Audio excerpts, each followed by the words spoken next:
You're listening to the Cruise Tips TV Unplugged podcast. Welcome back, everybody. Today, we're talking about how to slash your vacation costs by DIYing your own shore excursions. Welcome to Cruise Tips TV Unplugged. I'm your host, Sherry, and we invite you to join our cruise-loving family as we travel the world creating cruise videos and vlogs.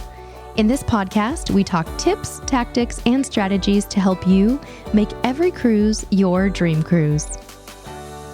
I was trying to come up with realistic ways that people can save money, aside from just looking for the best cruise deal out there. And I kind of zeroed in on this topic as being a true realistic way people can save money reliably and repeatably.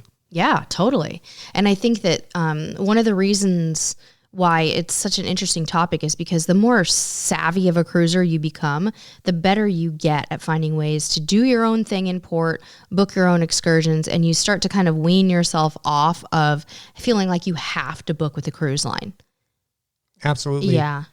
And it is one of the biggest expenses, aside from the initial booking. Totally. So I kind of wanted to ask you, why do the excursions cost so much? It really is a big expense, isn't it? Yeah. Like if we really did the tours that we always wanted to do on every cruise, let's just say you had 3 ports, right? Just spitball in here. And let's just say each tour was $100 per person and there's 3 of us and we did 3 tours. That's $300 per day. That's $900 in excursions right there. Well, if you're doing Alaska, you could easily you could get into thousands. Thousands per person per day in Alaska. Easily. Without even trying. So, yeah. So why are they so expensive? Why are excursions expensive? But more specifically, kind of why are cruise line excursions expensive, right? Like why is it more to book with a cruise line? Because that's really where we're starting off today is that, they are charging more, but there's a reason for it. And obviously the cruise lines are in a business to make a profit, but I think one of the main things that I guess you'd have to call it like a convenience premium, right? Cruise lines know, and they know for a fact that cruise travelers want things handed to them. They want simplicity. I've had cruise executives tell me this. They say, we know that our passengers want simplicity. They want to walk on the ship and have options. They want things there for them that they can do, but they want it to be easy, right? And guess what? They're willing to pay for it because simplicity makes you feel relaxed, makes you feel like you're on vacation. And gosh, I'm totally victim to that, right? 100%, that's one reason. But I think where the rubber meets the road with the reason they're so much more expensive is probably going to boil down to, in a lot of cases, liability insurance. That's where Alaska comes in, right? Because these are US based tour operators. And you can imagine that in the United States, a heck of a lot of time, the insurance premiums are a lot higher. And who knows, in some other countries, we're not even sure what kind of insurance they carry. But in these cases, you might be getting double insured. You might be insured by the cruise company, right? And insured by the tour provider. So there's kind of a double up there, which does, that has its benefits too. But they do have to carry that expense. Also, too, they're going to offer a return guarantee, like a return to ship guarantee. So if for some reason the tour is running late, there's traffic, there's an emergency, and we've had this happen. We've had vehicles break down and stuff. The ship is going to wait. And for a new cruiser, the cruise lines know how to market that to you. They're going to use fear tactics to say, hey, don't risk it. Don't book outside of the cruise line or you could be left behind. Well, it's valid. It's valid. And it works. It works. Because no one wants to be left behind. No one wants to be left behind unless they're being left behind, by their own choice. But I mean, at the end of the day, it's always about profit, right? I think that the key here is that the cruise lines, the reason they're so expensive is because the cruise line isn't just saying, oh, we're so nice, let's just hook you up with a tour provider. No, they're going to make a huge percentage off of that.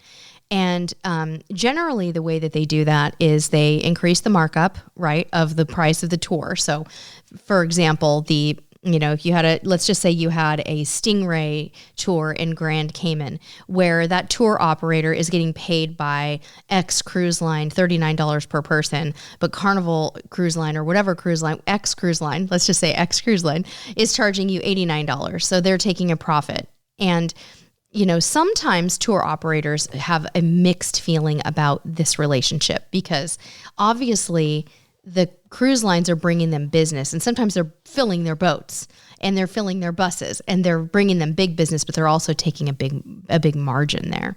So they're charging more for that. Well, but, you've got a situation where the tour operator has their profit margin that they want, but then the cruise line also wants to make some money on it too. So you're kind of stacking a little profit on each one of those. Exactly. Yeah. So I think those are the main reasons why they're so expensive.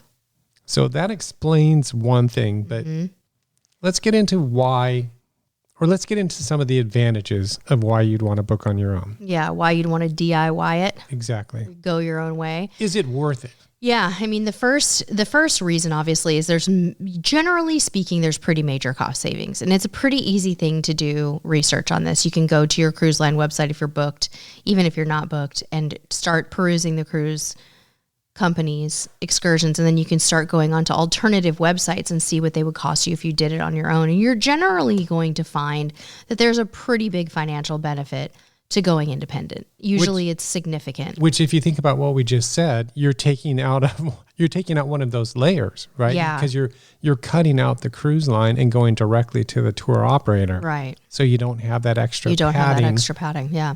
And there's some studies out there, when we were researching this topic, there were some studies that said that on average, a family of 4 can save about $1,200 by booking their own tours. And generally speaking, that's not going to mean that the tours are less high quality, they're less sophisticated, that sometimes they may actually be the identical tour with the same exact operators that the cruise lines use. Not always, but sometimes.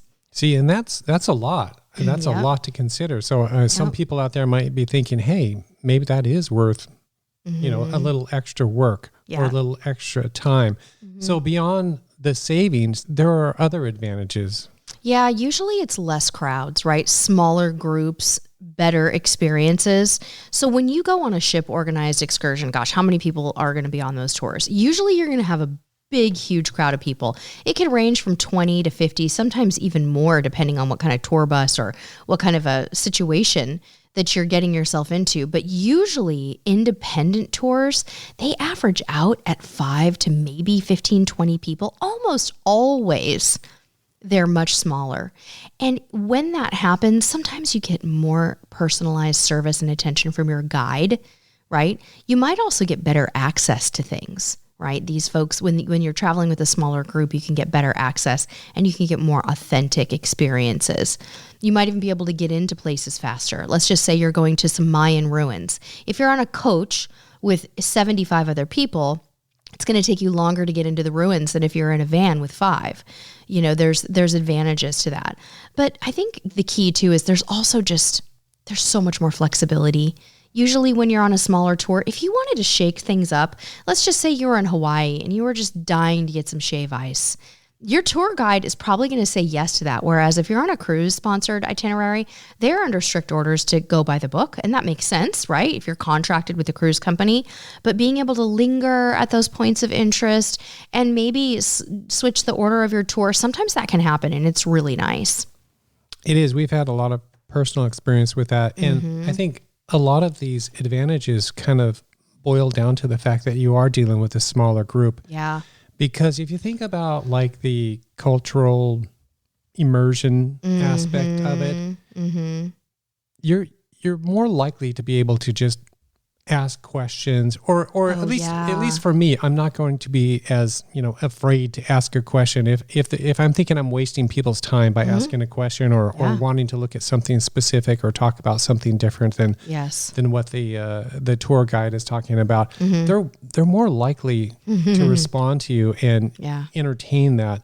And same with the flexibility and the customization. If you've got 40 to 80 people or something like that, there's going to be probably very little flexibility there. Right. And your tour guide might answer questions, but they're going to be more rigid about the way that they schedule things and the way that they... Scripted. Yeah, it's more scripted and it's interesting. When I think back to some of the tours that you and I have done, mostly like with Junior over the years, I actually can think of times when we booked our own excursions through like a third party, not through the cruise line. And the types of things that we've done, we've been to like family owned restaurants. We've been to fruit stands on numerous occasions. You go to like a family fruit stand. You just pull off the side of the road. Yeah. And we've actually on occasion been to someone's home. And you might be looking at me like, wait, we have? Do you remember when our guide in Costa Rica took us to the guy's house to see a sloth in a tree? Yeah. We literally pulled into someone's house and there was a sloth in a tree. He knocks on the door and says, hey, I got some people here. Is it okay if I show them your sloth? Like these things they're really priceless. And you never know when you're going to have this level of experience. But if you start reading the reviews for the third parties, some of this special attention may come out and you may find, oh gosh, that sounds really good. What a special day that will be. But almost always I love those moments. It's funny you brought that up. Because that was early on in our, self-booking, our DIY experience. And I remember when he brought that up and he's like, I kind of know these people. I think I'm going to stop in. And I'm like, no, don't. This is not something Mr. CruiseTipsTV would be comfortable with. Yeah. We don't need to go to someone's house. Odd because, he just pulled off the road down a long driveway and he said, let me just see if they're home. Right. But it was a great experience. Yeah. And it's hard to think you would get that on a bigger, yes, prearranged tour. Right. Yeah. I'm bringing 80 people to your house. It won't happen. Yeah. And we didn't, just so you guys know, the sloth just stayed in the tree and we took pictures of it. We didn't really touch it or hold it. We definitely didn't hold it. I don't remember if they allowed us to pet it. But you did pet it. I feel like we were allowed to very gently pet it with instruction. Like you have, these are wild animals. You have to be careful. Video someplace. Yeah, I think it is our Costa Rica vlog. Probably. So I think, you're going to come back with more personal stories. Definitely. Like that when you book your own tours, right? Yeah. So you kind of hit on like cultural immersion there, right? I mean, it's a thing. You're going to likely have a more authentic experience. And I think that travelers these days are yearning for that, especially if you're a seasoned cruiser. Maybe you've been there, done that with some of these islands or some of these destinations. And you're like, oh, I'm so over it. I want something new. I want something local. I don't want to feel like such a tourist, even though of course we are. You want to feel a little bit more like you're getting into the community. Yeah. We've had guides too that just stop off the side of the road for, if you want something to drink. Do you want something to drink? I'll buy it for you. Oh, yeah. Yeah, sure. We had that happen. Yep. Recently, Roatan, right? Yeah, we went on and again, it was another thing that you guys, this is not really like in our itinerary here right now, but one of the things that can happen if we're going back to the point where we talked about how your groups can be smaller and you can have a better experience because you're not with a crowd. The other secret thing about booking your own is on occasion, you're going to end up on a private tour unintentionally where just other people don't show up or maybe another couple or two do. In fact, the last couple that we've been on, I can remember never having more than 5 people with us. And twice we ended up on private tours.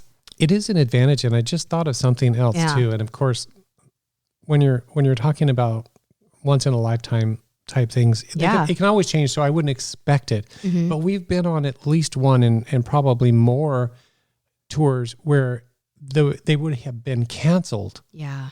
The cruise line would have canceled them because they would have been canceled. Didn't meet their numbers. But we've actually talked with the tour guide and they said, well, do you want to do it? Because, it's really raining. It's really cold. Do you still want to do it? And we're like, yeah, let's go. Whereas if you're booking with the cruise line, you just leave it up to them. And they're no, it's too windy, it's too cold. We're canceling it. Yeah, they give you a choice. So 2 examples of tours that Mr. CruiseTipsTV is talking about. One of them was actually a Sitka, a whale watching tour that we booked through Shore Excursions Group. And another one was... we did the jet skis. Now, the interesting thing about that is actually that was booked through Oceania. But Oceania is a small... more boutique-y cruise line. So I think that they probably, we were the only people on the tour. Right. So we pulled up, we got there, we arrived and they did give us a choice. But you're right, that can happen. It felt DIY. And I'm sorry, but Oceania's tour operators are probably, they're probably screened to a level where you're going to have a little more of a boutique experience, right? But anyway, so I mean, I guess the last thing too around the benefits of it, really like the kind of the advantage of it. The last thing I would say, and we kind of touched on this again, it's that customization angle, right? You might be like, let's just say you're a photo buff.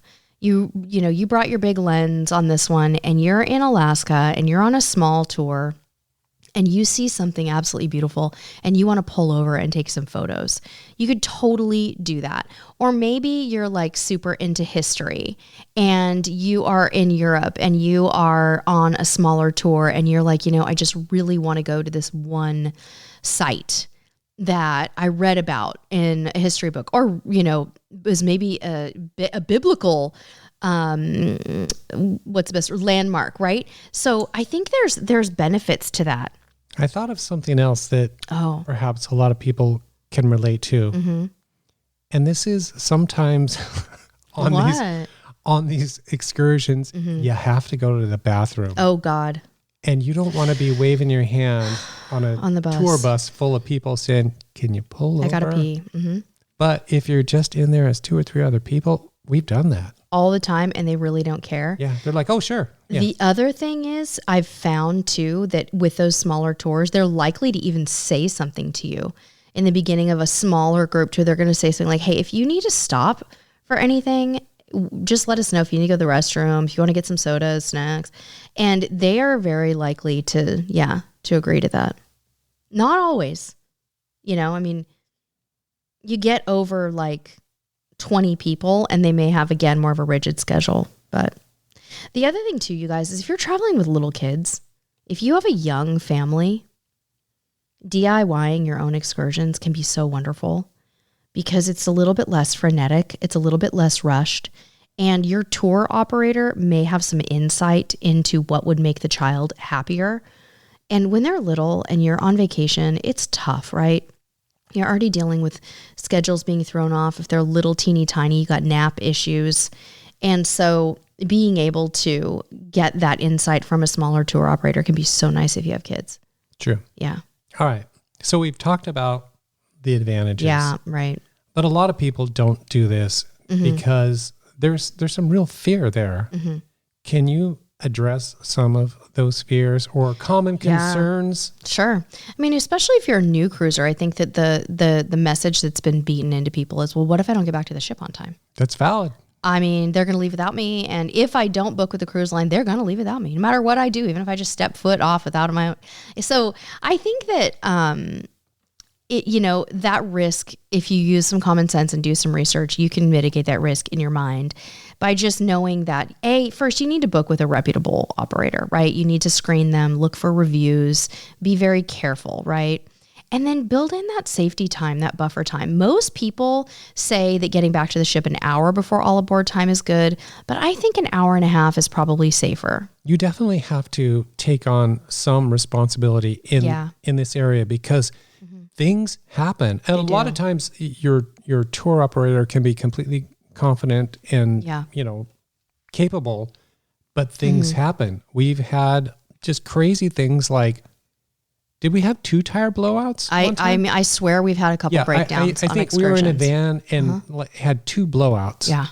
We also have been stuck in traffic so bad. It was like there was like no way we were even in the Caribbean. We've been stuck in terrible traffic. St. Martin. We were stuck in traffic so bad in St. Martin that we couldn't even do the second half of our tour. We were supposed to do 2 tours and we only did 1. So the point is you need to build in a buffer of your own and take a little bit of responsibility. Your tour guide is probably going to do that for you. Yeah. But if you see something that looks a little bit too good to be true, you got to step in. You also need to take the ship's emergency contact number with you.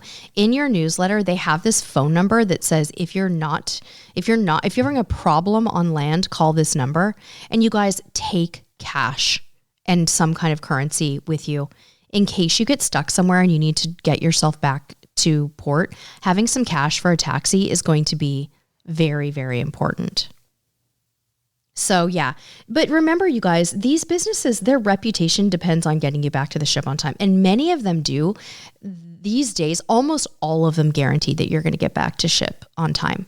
And they'll write that down inside of the tour ticket. They'll be like, we guarantee it. So that's probably like the biggest concern. Will you get me back in time? But there's another one, or at least another one. Right. Is it safe? Yeah, and in some ports, that's a valid concern. There's some sketchy cruise ports out there, and I think that you have to think about it. This is like, again, you have to vet these operators. You want to go with researching them in valid forums. TripAdvisor and Viator are a good place to do your research, and then booking with third parties like Shore Excursions Group, very solid, well-known places to research. And then, talk to them, ask them if they have insurance coverage. I'm sure that they're happy to share that with you.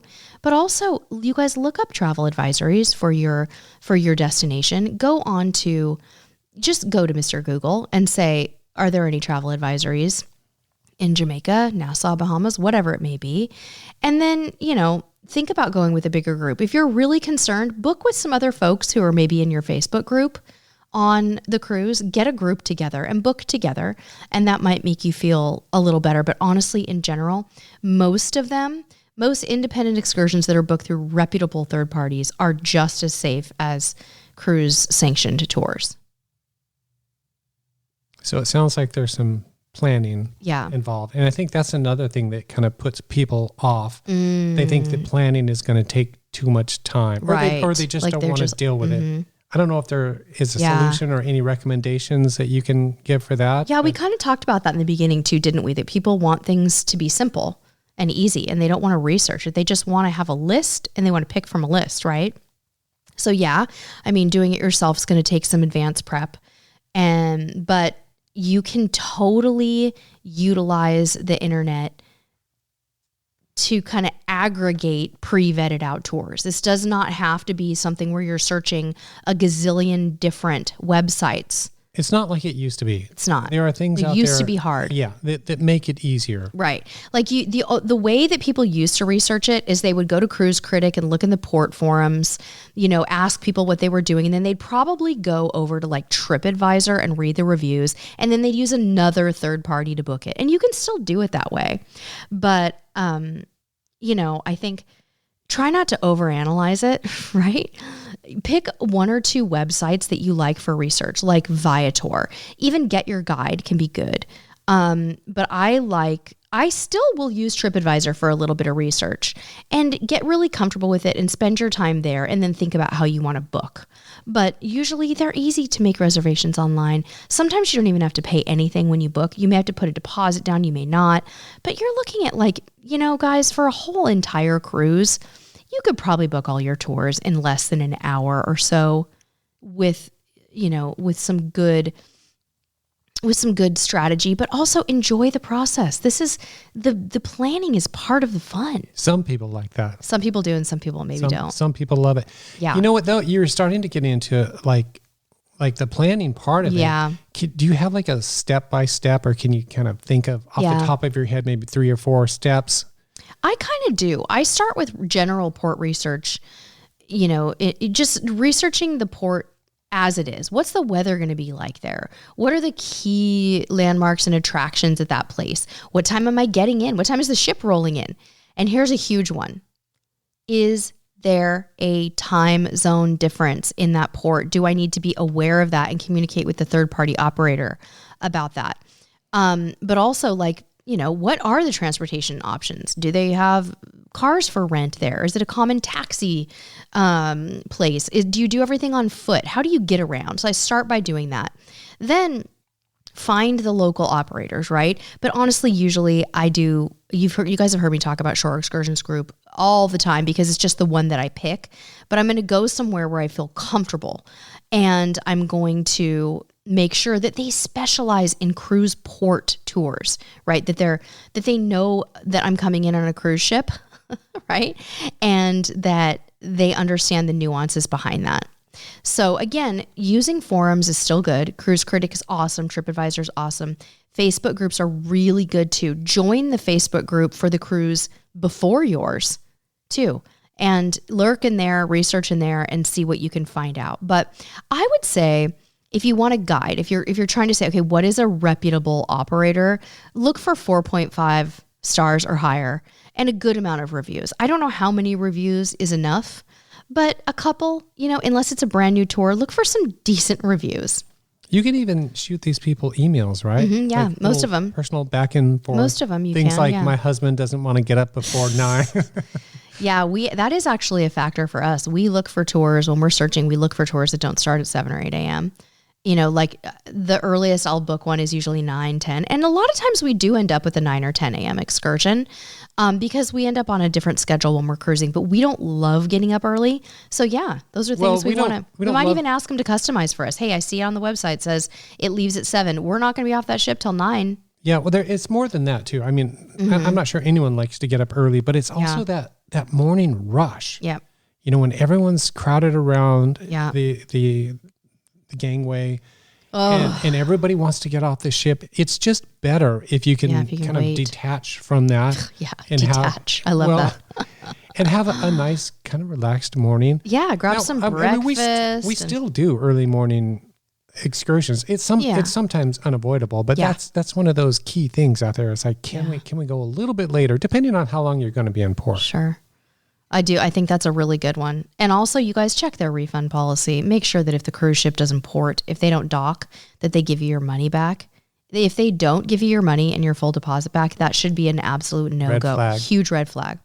And then also create a plan. Once you're kind of getting everything ready to rock and roll and you're ready to book, you're going to want to print your confirmations off, get the phone number and the meeting location for the tour provider, and build in enough time to get to that meeting location. Almost always it's a minimum of a 10 to 15 minute walk off the ship to get to any tour starting point. So you need to build in some time. So print the map. If they give you a map, print the map. Because if you get lost, you can grab a local or grab someone who works at the port and say, I need to go here. I don't know where to go. And they will be like, oh, you have a map? I can just point you there, right? Like I said before, take some local currency or at least some dollars, whatever you've got. Small bills go a long way. Be ready for tips. Be ready for small purchases like pulling over at the gas station and grabbing a local beer or a water bottle or whatever. And then also kind of get familiar with the local customs. Think about things like, what is appropriate, what isn't appropriate in certain places. An example of that would be do not ever wear camouflage off the ship in Caribbean ports. It's not every Caribbean island or country that says that camo is forbidden because it basically mimics the law enforcement officers there or the military. But assume you shouldn't wear camo and be thinking about that. Be thinking about local customs. Research what is appropriate for tipping. Maybe learn some basic phrases in the local language. That can be really good too. I'm too old to learn anything anymore. Oh, I know. Our son, he's like studying, he's got Duolingo to learn French and he's got Japanese class and his brain is like a sponge. He's loving it. And we're just like, forget it. I gave up on Duolingo after like a week and he harasses me. He's like, Mom. You're still doing it. No, I'm not. Kind of. No, that's not me. So, another thing too, I kind of forgot to mention is don't forget to book these things in advance. If you're doing some pre-planning, booking early can help. Again, just make sure too, that, do something that they have, that they offer refunds. And then I guess we already kind of talked about that port day plan though. You got to have your ship, your map, your print off your confirmation and all that stuff. Okay. So I'm going to just step through it real quick because I know I sidetracked you a couple of times. Okay. Step 1, research your ports. Yeah. Step 2, get in touch with or at least identify your local tour operators, right? Mm-hmm. Step 3, book in advance. Yeah, that's probably a good idea. If you can. Mm-hmm. Yeah, if you can. Mm-hmm. And then create some kind of port day plan. Yeah. So you know what you're doing when you hit the ground. Yeah. Yeah. Okay. Totally. Nice. Very nicely done. Yeah. Thank you. And what if you don't want to do anything with a guide? What if you just, I guess we're talking about DIY excursions. So like not an excursion, but just doing your own thing. This is valid. Yeah. Mm-hmm. You're not connecting with anybody. You're just hopping off the ship and going, I can do this myself. Yeah. I think there's a time and a place for that. And it's something that I certainly love to do. So, first of all, ask yourself, is my port walkable? Like Key West is a good example. Barcelona is walkable. Dubrovnik. We could go on and on. I'm trying to think of some other. Oh, Ketchikan. Ketchikan is walkable and you don't have to have an excursion. It's so funny though. I'm sorry. This is why I cover some of these points again, because I sidetrack you, because when you talk about walkable ports, I always think about when we got off in Vietnam. Oh my God. And we had no clue. We were in this gigantic parking lot. It was the world's largest parking lot. And we didn't even know which way to go. Well, remember we were saying print a map? Yeah. Yeah. And we had, To your everyone tour else had meeting spot, done what they were going to do. Right. And we had our own thing booked, and we were just absolutely clueless. And it's like, well, how do we even get out of here? Yeah. And thank God we had printed a map. So not a walkable port. No. And it really was like this big, long concrete stretch. And we're like, oh my gosh, just keep going, everyone keep was going, gone. keep going. It Yeah. was just a You big couldn't parking lot. follow the masses out of like a gate. Like we were usually, too late. Yeah. That was crazy. So anyway, we were talking about kind of self-guided stuff, right? What if you don't want to even book something? You're totally going to DIY it. Hit a walkable port. Yeah, walkable port. Oh, you guys, there's a lot of guidebooks out there. So there's audio guides from like Rick Steves makes audio guides, and I'm sure there's lots more. There used to be one called GPS My City. I don't know if it's still around, but you guys might want to check that one out. I've never used it, but the Rick Steve guides are great, especially if you're going to like Europe or something like that. Yeah, I mean, if you have a connection, you can probably and a plan. You obviously need some kind of plan, but you can probably do Google Maps and just make sure that you're staying safe. For sure. And then so if it's not a walkable port, you could consider public transportation adventures, because those can be really fun. And when you're in somewhere like the Med, you guys, or Europe, everything is public transportation, right? So everybody like takes buses and trains. And mostly stuff like trains and buses. Yeah. And probably more metros and trains than anything else. But you could get probably from Civitavecchia to the city center, for example, for really cheap on the metro if you wanted to, instead of paying like $400 or maybe $100, I don't know, for the cruise line to take you somewhere and just drop you off. I mean, sometimes the cruise lines literally charge you $99 for a transfer to a city. So think about researching the public transportation. It takes work, but this is where getting into those Facebook groups and stuff and onto the, the message boards like cruiseline.com and Cruise Critic, people are going to tell you how they DIY'd, and you can decide if you're going to be bold. We've been on some cruises where people were very adventuresome. I'd say specifically in Asia, cruise travelers in Asia tend to be very savvy, and they will DIY anything. They will DIY going to a festival in the middle of a city in Japan with no tour. They will DIY, like finding their own tour operator in Vietnam.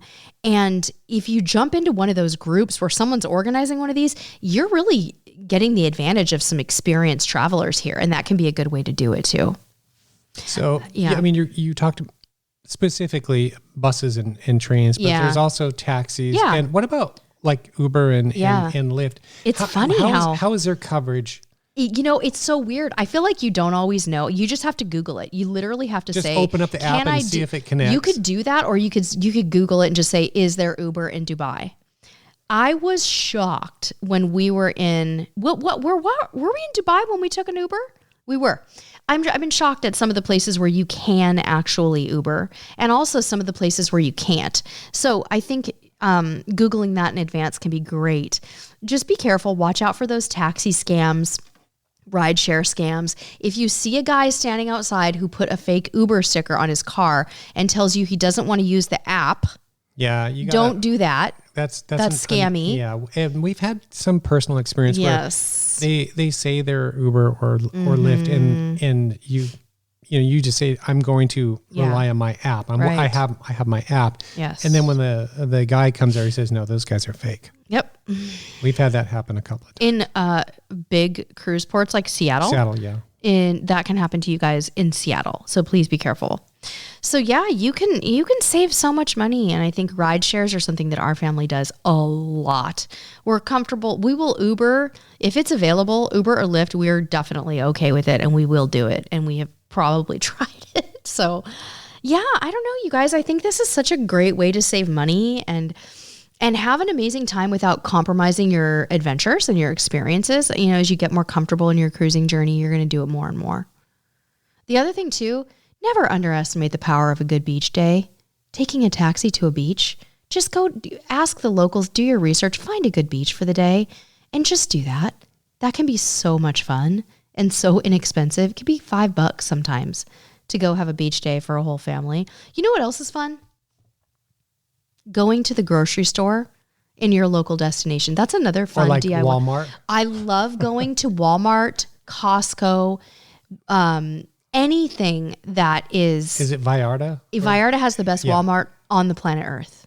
I love it. Puerto Vallarta, It's Mexico. pretty nice. It's pretty nice. And it's And they're difficult unique. to resist sometimes because you can see it. You can see it from the cruise ship and you're like, I got to go. I'm out of sunscreen. But really what you want to do is go buy a Mexican pastry. And no, you know what I mean though? But they really do. They have local things and it's so fascinating. But it's the cleanest Walmart. It's a fun experience. It is nice. I mean, it's probably been a couple of years since we've been in there, but it has always been nice and friendly and clean. And yeah. So they always people are have going what to you look want. back on this episode and they're going to go, you know, the one where you told cruise passengers just to go to Walmart. Yeah, just go to Walmart. People are they're going to rip on me. But hey, I love a good Walmart trip. I'm sorry, I do. So. You know, speaking of ripping on you. Yeah. Don't be ripping on me. Well, you know, we like feedback. So if anyone out there is inclined, we appreciate your reviews. He's laughing because he saw my face. Please, if you'd like to leave us a 5-star review, we'd love if you would do that. It doesn't have to be 5 stars. Please do not solicit feedback through the reviews thing. No, it's good to have feedback. It is good to have feedback. But if you ever do have anything private you'd like to share with us, please go right ahead and do that privately through a DM. It doesn't matter. I mean, feedback is feedback, and it can help you grow or not. But yeah, we do appreciate the reviews. We really do. It means a lot to us. It makes a big difference. So you did a really good job with this because honestly, this is another one that I kind of just you sprung it on me. I was confident that you could buzz through it. I said, hey babe, I'm going to the gym. What do you want to talk about on the podcast? And Mr. CruiseTipsTV is like, I know what I want to talk about. I want to talk about shore excursions. And when you get home, I will have an outline for you. Isn't he a good husband and co-host? He is. I don't think I can comment on that. Okay. No comment. All right, friends. Next week, we've got a special theme starting. Can't wait to announce it then. And I have a travel surprise coming in a couple weeks too. So we've got some fun things on the horizon. Oh, things are heating up. Things are heating up in here. Or are they cooling down? Oh, are they cooling down? Programming announcement for those of you listening to this in real time. We will be changing our YouTube live stream schedule for the next 3 weeks to Friday nights at 5:30 Central. So February 28th, 2025 and March 7th and 14th, 2025, 5:30 p.m. on YouTube instead of Tuesdays.